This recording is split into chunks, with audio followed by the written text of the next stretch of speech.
You've called a bad commute an Odyssey. You've called a rough grocery run an Odyssey. You've used the word for basically any inconvenience longer than 20 minutes. The real one took 10 years. It involved a cannibal with one eye, a witch who turned men into pigs, and a woman who kept a guy hostage for 7 years on a private island. And the strangest part isn't the monsters. It's that historians think a version of this man may have actually existed. So what really happened on the trip home from Troy? Sit down. This one gets weird fast.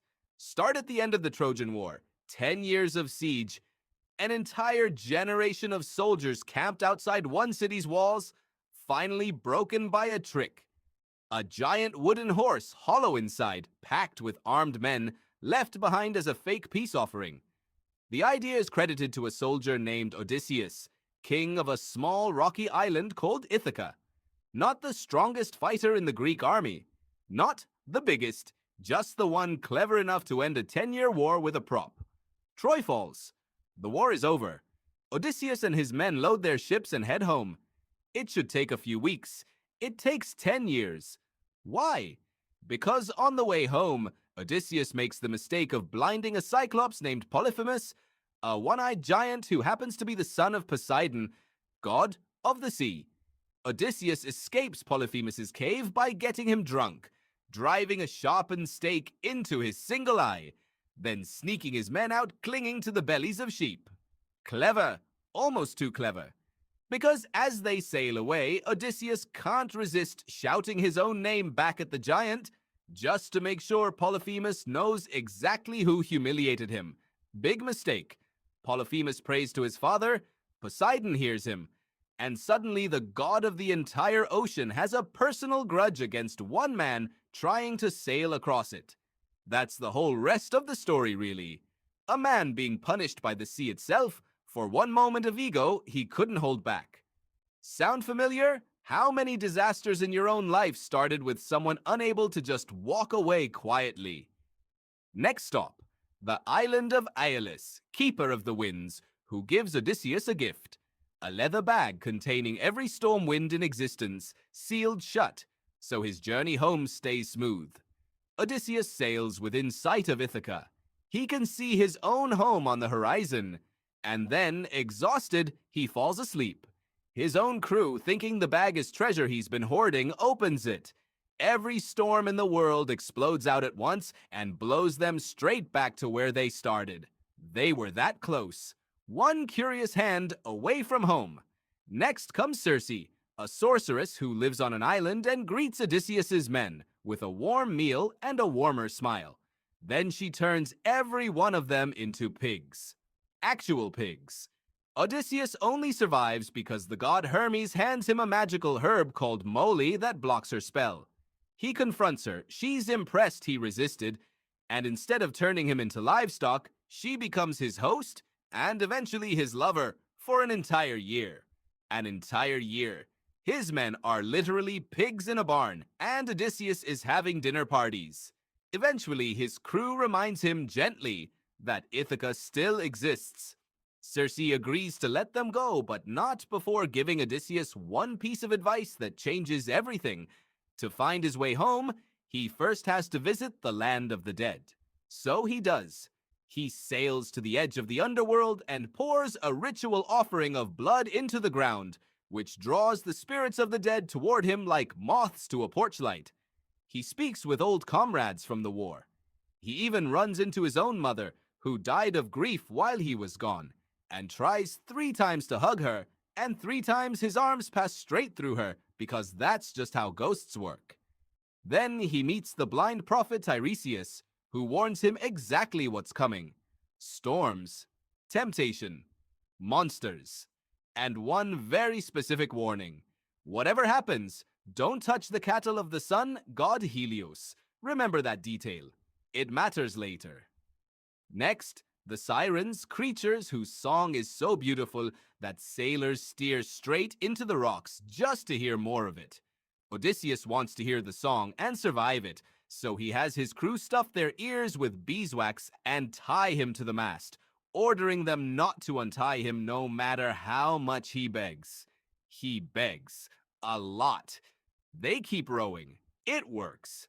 Then comes one of the oldest surviving dilemmas in Western storytelling: Scylla and Charybdis, two monsters guarding a narrow strait. Charybdis is a whirlpool that can swallow the entire ship.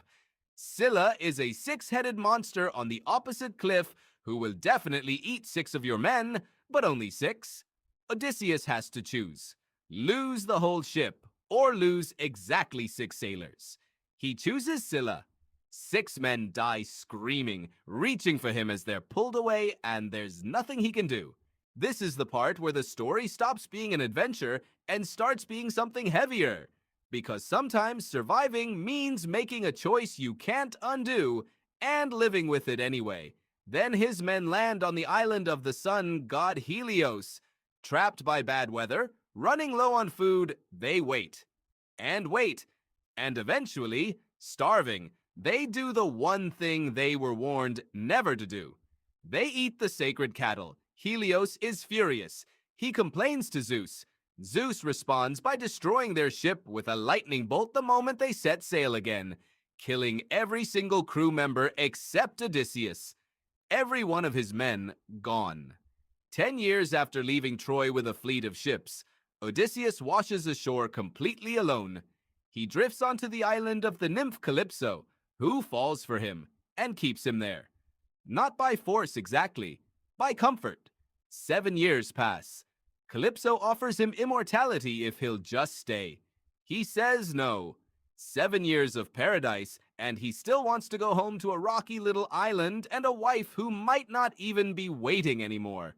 Back in Ithaca, that wife, Penelope, has spent nearly 20 years being told her husband is probably dead. Not just a handful of suitors, but over 100 of them, camped out in her own home, slaughtering her livestock for feasts, drinking her wine, and pressuring her to just pick one of them and remarry already. She stalls them with one of the cleverest tricks in the whole story.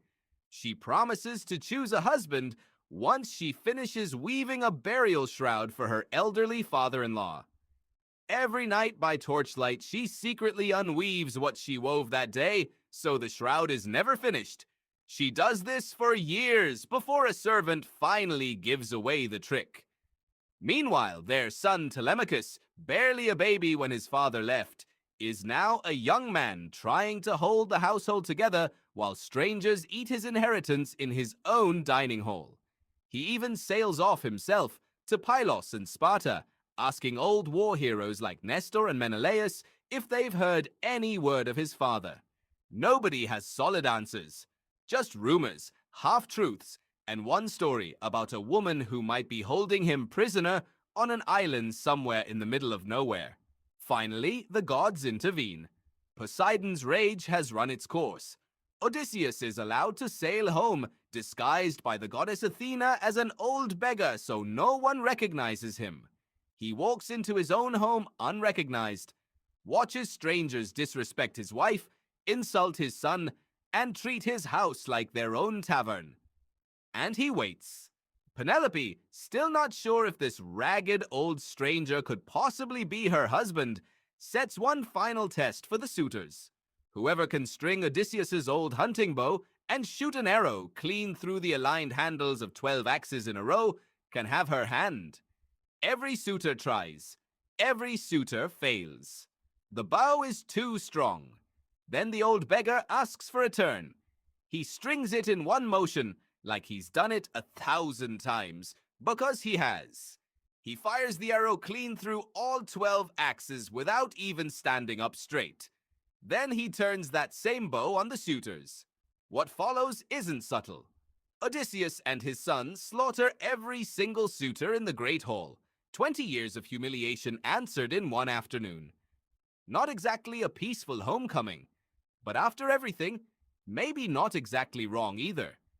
Penelope still doesn't fully believe it's him until Odysseus mentions one detail only the two of them could know about the bed in their bedroom, carved from a living olive tree still rooted in the ground, immovable, unmistakable. Only her real husband would know that. That's when she finally lets herself believe he's home. Here's the strange part.